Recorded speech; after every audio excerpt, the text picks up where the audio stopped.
I realize in this channel I've mostly looked at modern and semi-vintage fountain pens dating back to the 1960s, but I haven't ventured much into what I would consider antique pens, being about 100 years old. And today I purchased one that is just that. This is a vintage Waterman pen from the 1920s. You can see it has a nice Art Deco style clip, and that clip is functional. The seller that I bought this from said that it was in storage, so it probably will not work right off the bat. So I am gonna look into restoring this some, but I'd like to explore it with you and also take you on a little journey as we do that restoration. If we take a look, we can see that it is a lever filler. Most likely there is a sac in here, but it's probably dry rotted.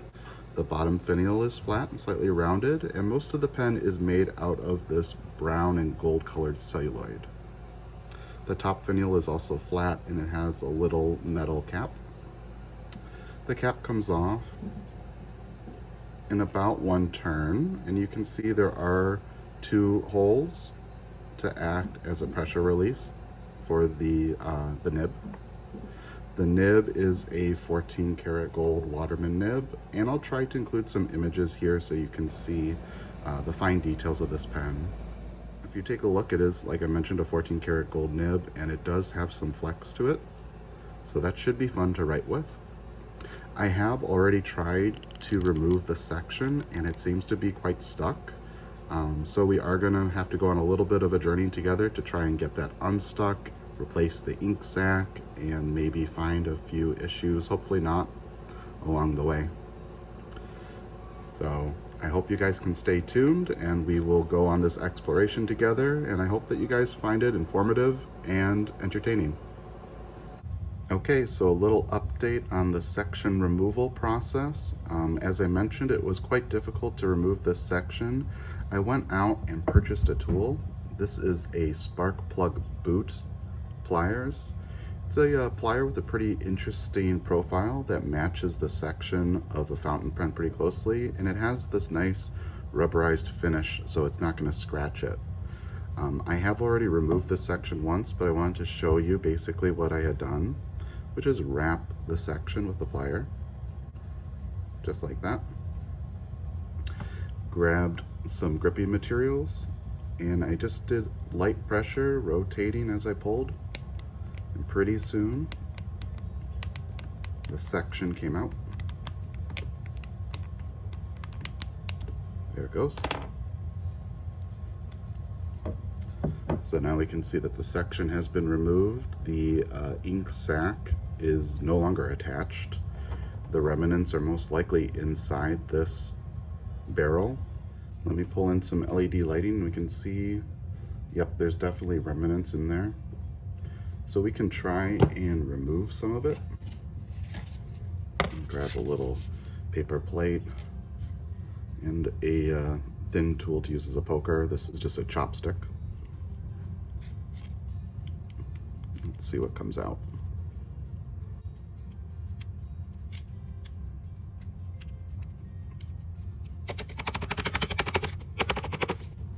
Got some dried up rubber material.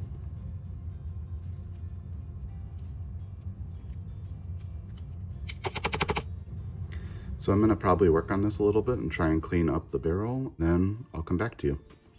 So I worked on that for a little bit. We can see quite a bit of chunks came out, and the barrel is pretty clear now. I'm pulling a little bit of LED lighting. So a lot better there. I am gonna work to continue cleaning this out, but the lever filler is functional at this point. Let's see if you can see it going up and down a little bit in there. So we're definitely making some great progress on this pen. I'm going to try and break out another tool. This is just a simple pipe cleaner. It has bristles all around.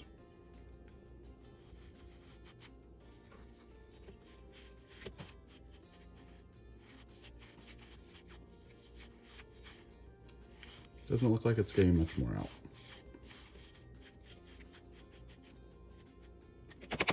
Maybe a little bit.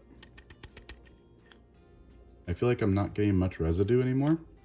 So I went ahead and brought the lights down. I'm gonna bring in an LED flashlight. Sorry for the brightness. Just to take a look and see how things are looking.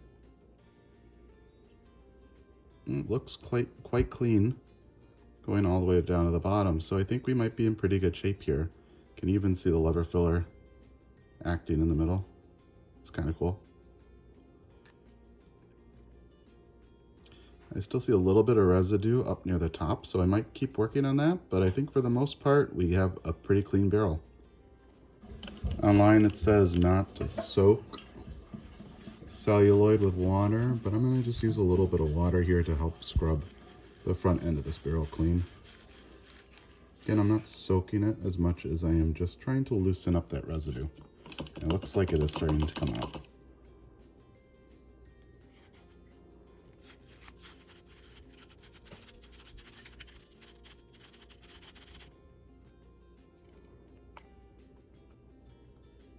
It's looking a lot better. I'm gonna grab some paper towel. Rolling up a piece of paper towel. I'm gonna try and work it in there. This is to dry out the celluloid, but also hopefully to maybe get some of that black tarnish to come off as well. This is the first pen that I've restored to this extent, so I'm not sure if everything I'm doing is to book. Well, pretty much can guarantee that it's not.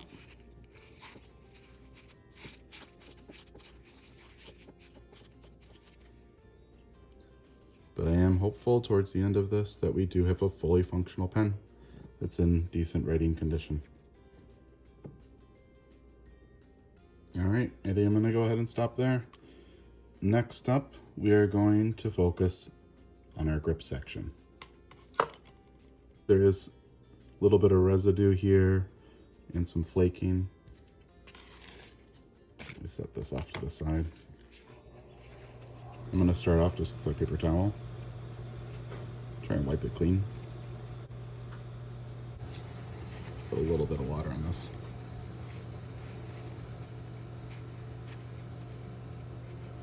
Just trying to take off any residue that's on this grip. The water seems to be helping.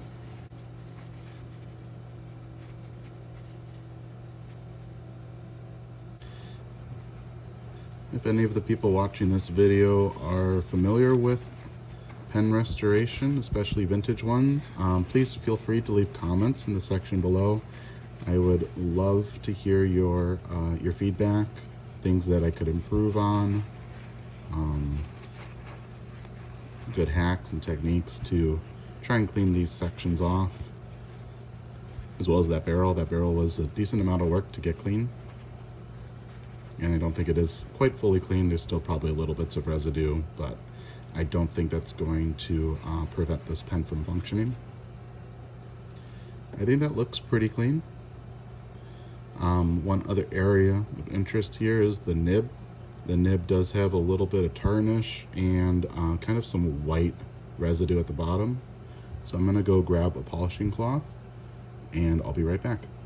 Okay, I went ahead and grabbed a polishing cloth, and I will try to leave links to all the materials I'm using in the description below. And let's just start giving this nib a little bit of a rub.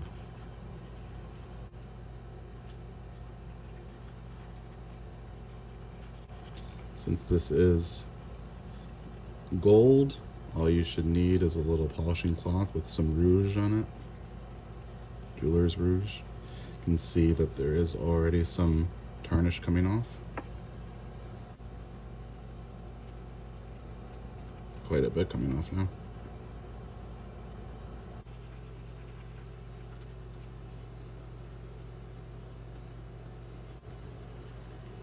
So I'm going to work on this some. You can see the polishing cloth changing color as the tarnish comes off of this nib. And as I finish this, I'm going to try and include an image in this video to show you what the polished nib looks like.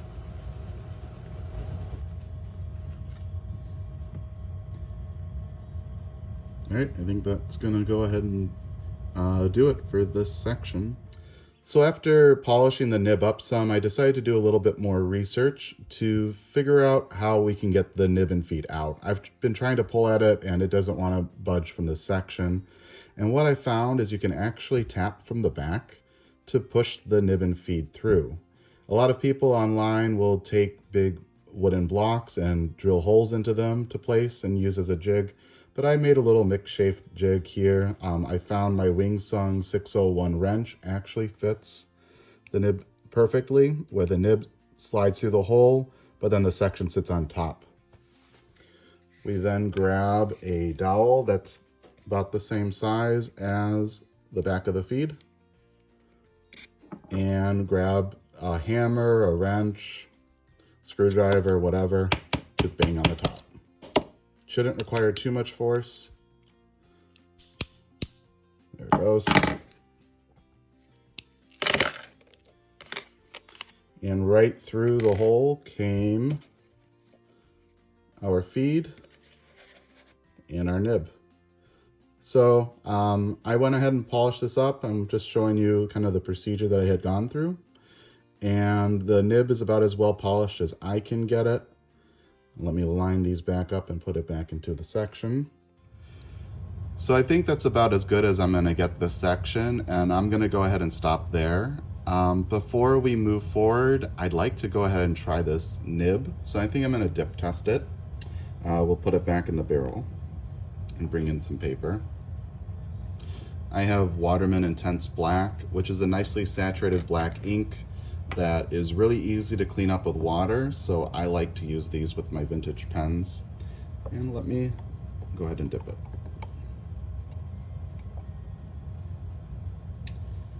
Again, this is, oh, it's smooth. Very thin line, Waterman. I did a little bit more research on this model, and I believe it is the Dauntless, which was produced in the 1930s.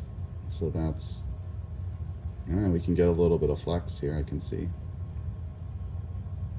Nice.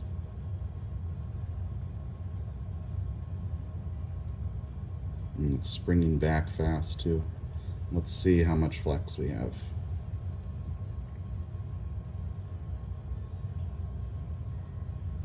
Oh wow, yeah, that goes out to about a broad from basically an extra fine. So, and it's fast to spring back. Feels kind of like that vintage flex that people talk about.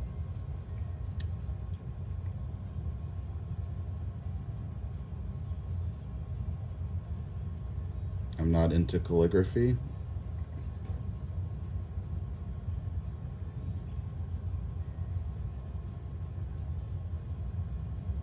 Kind of just messing around.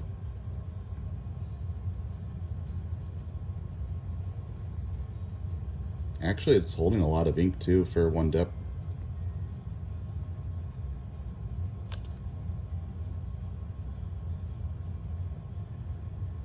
Oh yeah, you can have a lot of fun with this.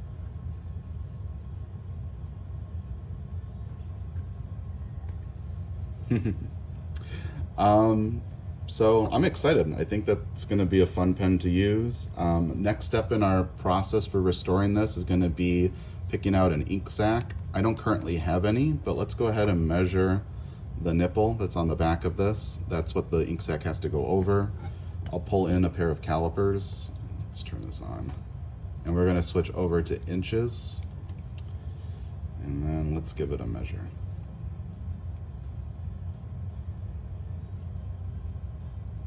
I'm getting right about 0.3. I'm going to turn it and see if it's any different anywhere else. That was 2.9, 2.9, 0.3. Yep, looks pretty consistent. Let me jot that down so I don't forget it.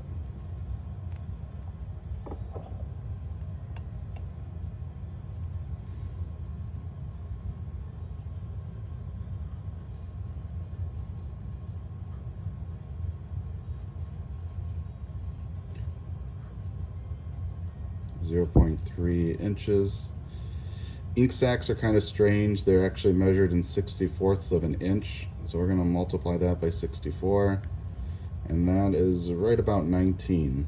So that's going to be my ink sac size that I'm going to go with for this pen. I don't have any, as I mentioned. I'm going to have to go out and buy some since they don't usually use ink sacs on modern pens. So through the magic of editing, I'll be right back. And we're back with a number 19 size ink sac. I picked this up from Anderson Pens, and I also bought some shellac as well as some talc powder. Anderson Pens actually has a really good selection of materials for pen restoration, so I'll be sure to link that website in the description below. I've never personally installed an ink sac on a pen, so you might need to bear with me. I have researched it a decent amount, so I think I have a pretty good grasp on the process, but bear in mind this might not be to book. So I am going to start off by removing our section. So what we're going to try to do is line up our components as though they are assembled. That way we know about what length to cut the ink sac to. And there we can see the ink sac is actually a little bit shorter than the barrel, but just to be safe, I am going to trim it a little bit. I think probably right around this location would be more ideal. So let me try to score that with my fingernail. And that will leave us something like here when it's installed. And then I'm going to take a pair of scissors and try to cut it as square as I can.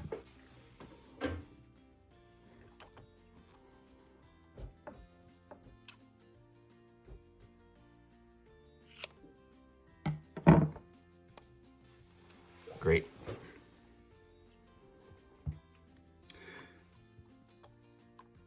Just make sure again that we are lined up well with the length. That looks pretty good.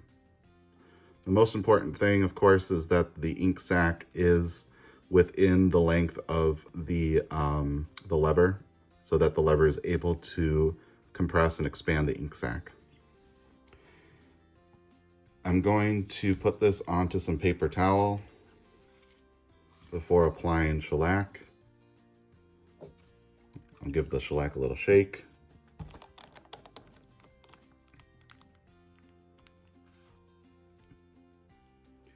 And I am going to paint the back of this section.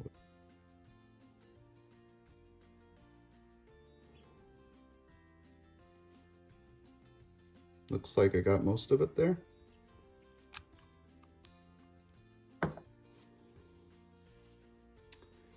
Then we're going to grab our ink sac, and I have a pair of pliers here to help expand it.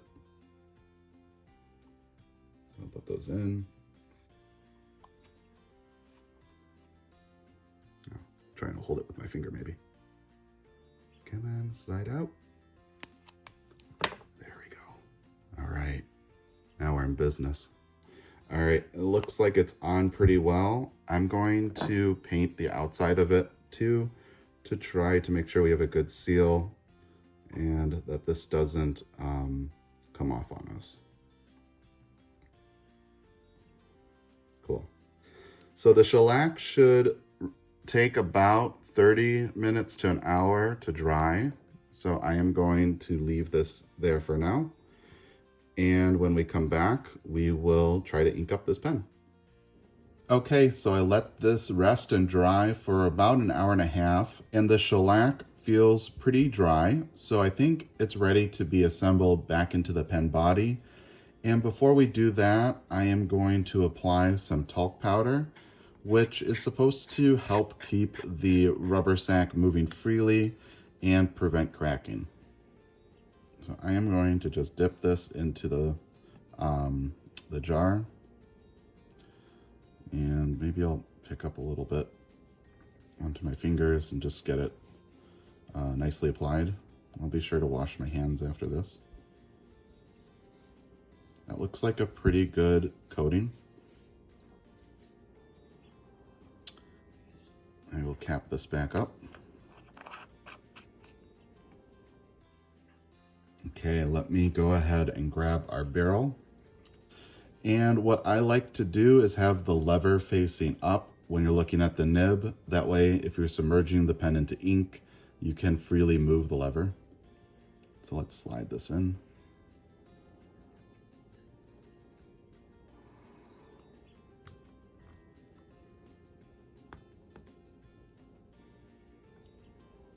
It's a pretty tight squeeze now that it has that that sack.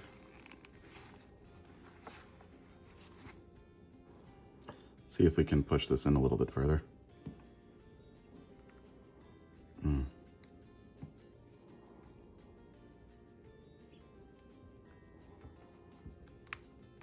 hoping that the sack isn't too long. Let's see.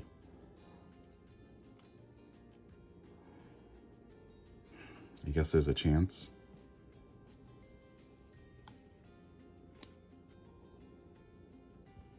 We'll try this one more time.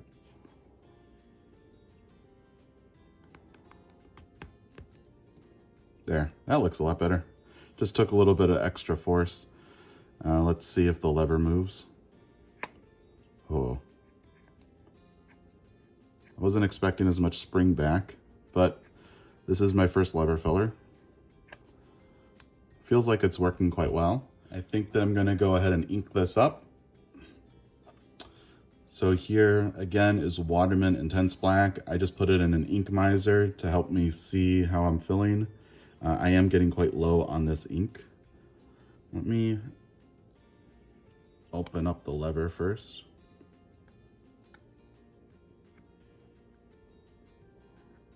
Put the nib in. I'm going to depress it a few times. I'm going to just keep doing this until we stop seeing bubbles. Maybe one more for good luck.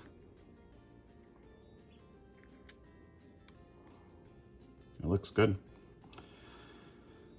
All right. Wipe off our nib.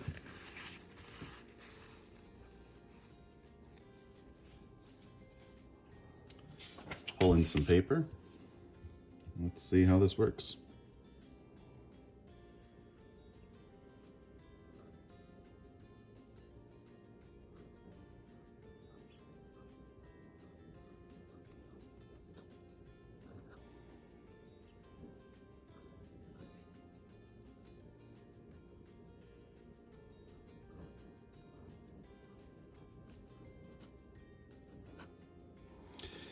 The nib feels very nice.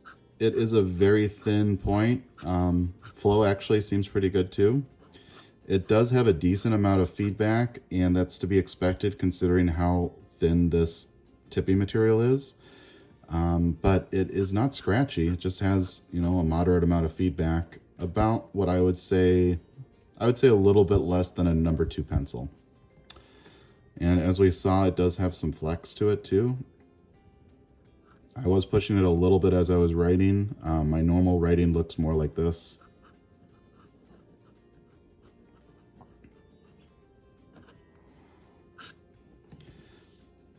But it seems like the pen is working beautifully. It's actually a really fun one to play with. We can do that vintage again.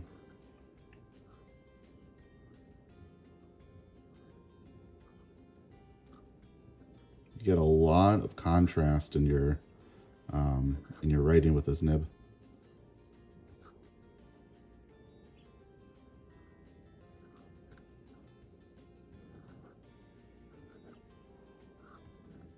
And the ink seems to be keeping up just fine. So that ink sac seems to be doing the job. So I hope that you enjoyed this video of restoring and getting a Waterman Dauntless pen back to working condition. It's nice to see something as old as this pen. This is probably about 90 to 100 years old, back in its working form. And this is really one of my favorite parts of the fountain pen hobby, is the fact that we can restore and appreciate an object that was made a long time ago and use it in the same way that it was back then. So this is my first lever filler. I'm quite happy with it, and I think I'm going to keep at it and maybe pick up a few more vintage models to work with and to bring back to life. And that just leaves me to say,